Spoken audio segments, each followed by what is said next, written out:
kita klik di bagian create. Sini saya klik di bagian subscribe. Baik, sekarang jumlahnya adalah 170 dan kita bisa menjalankannya dengan menggunakan yang namanya cron. Baik, bismillahirrahmanirrahim. Kalau kita akan mendapatkan jumlah subscriber dari sebuah channel, kita bisa mengikuti salah satu script yang ada di GitHub saya. Di PHP API YouTube, dia akan bisa digunakan untuk mengetahui berapa jumlah subscriber dari sebuah channel.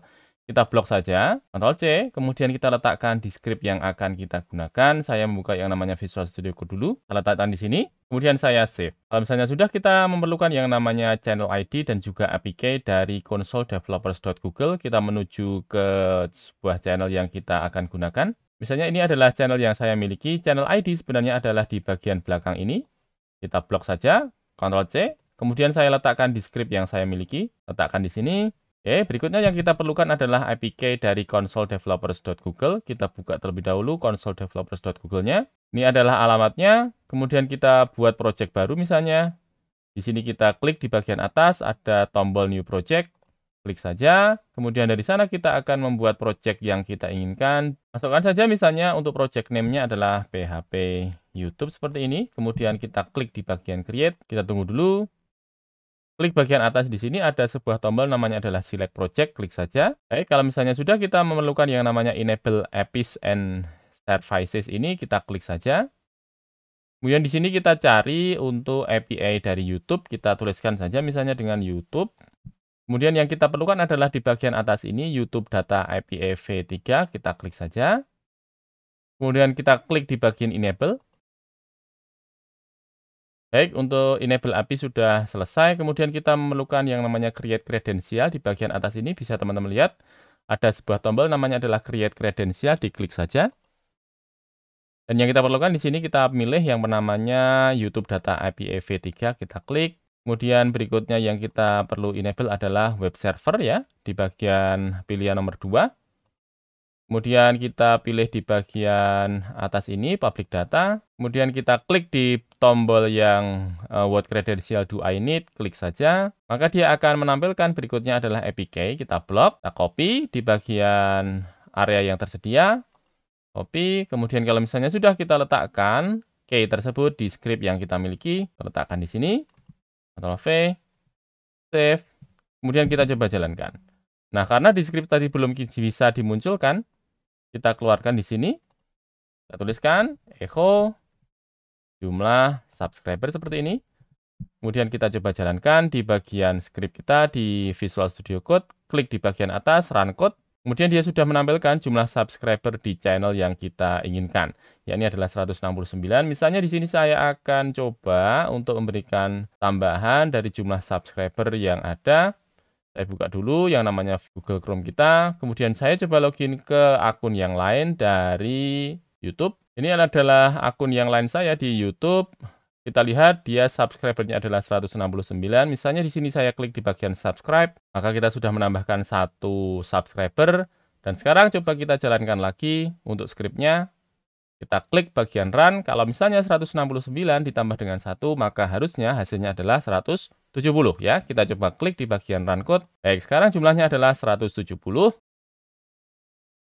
Baik, sebelumnya tadi kita sudah menambahkan 1 subscriber ya di channel ini. Kemudian berikutnya saya akan mencoba menyimpan riwayat yang terjadi dari jam per jam yang akan kita simpan di bagian MySQL. Kita buka terlebih dahulu MySQL kita, kemudian kita buat database baru. Misalnya di sini kita buat database name, yakni adalah subscribers. Klik di bagian create. Kemudian saya buat 1 tabel, dibuat sama saja dengan nama database-nya, subscribers. Jumlah kolomnya dibuat 3.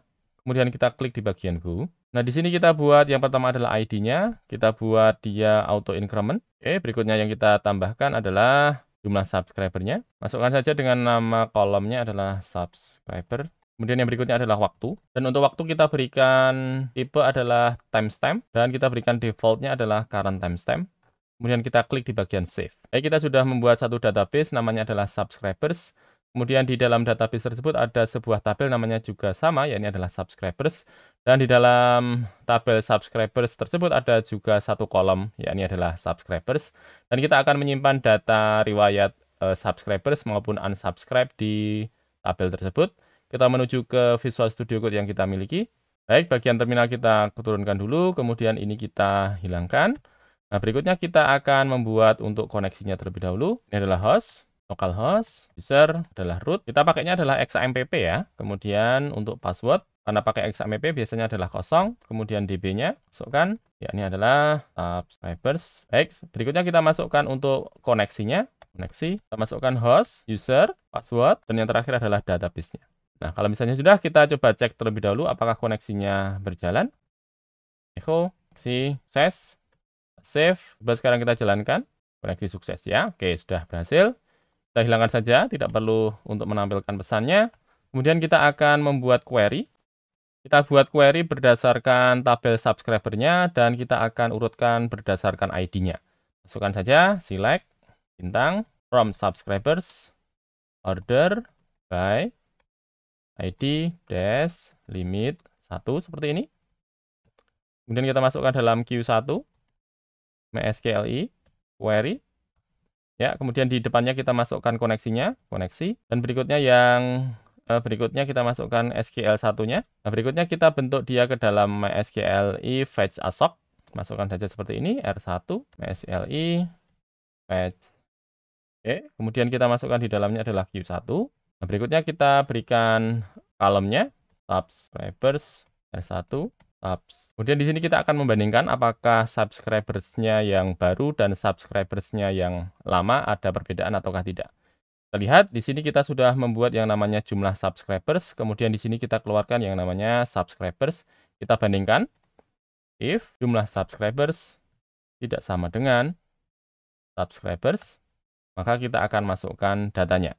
Ya, masukkan dalam SQL2, kemudian kita insert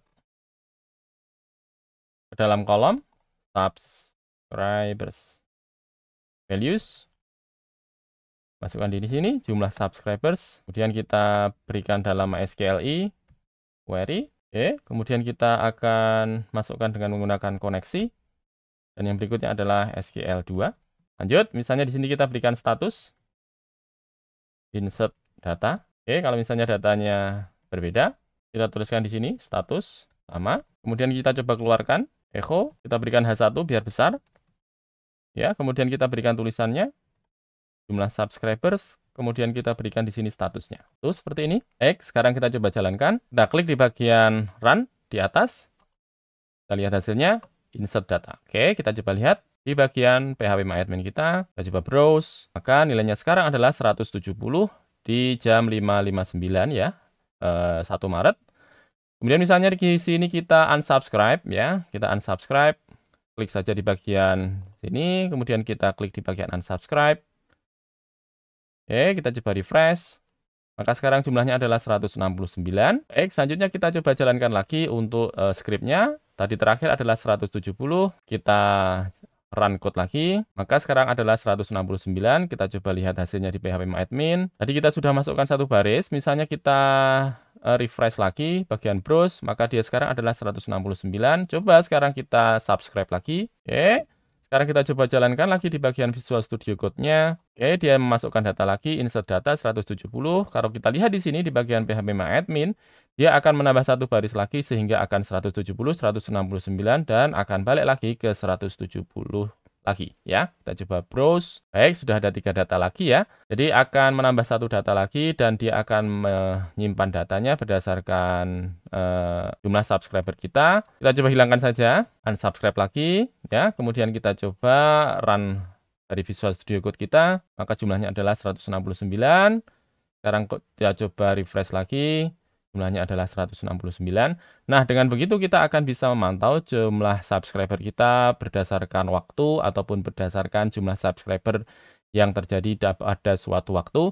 Dan ini bisa kita sambungkan dengan yang namanya React Native yang sudah kita pelajari kemarin. Misalnya dia menambahkan 1 subscriber ataupun berapapun subscribernya, dia akan mengirimkan notifikasinya ke HP kita. Dan kita bisa menjalankannya dengan menggunakan yang namanya cron. Bisa kita scheduling berdasarkan waktu yang kita inginkan. Terima kasih, nama saya Adi Wirawan. Wassalamualaikum warahmatullahi wabarakatuh.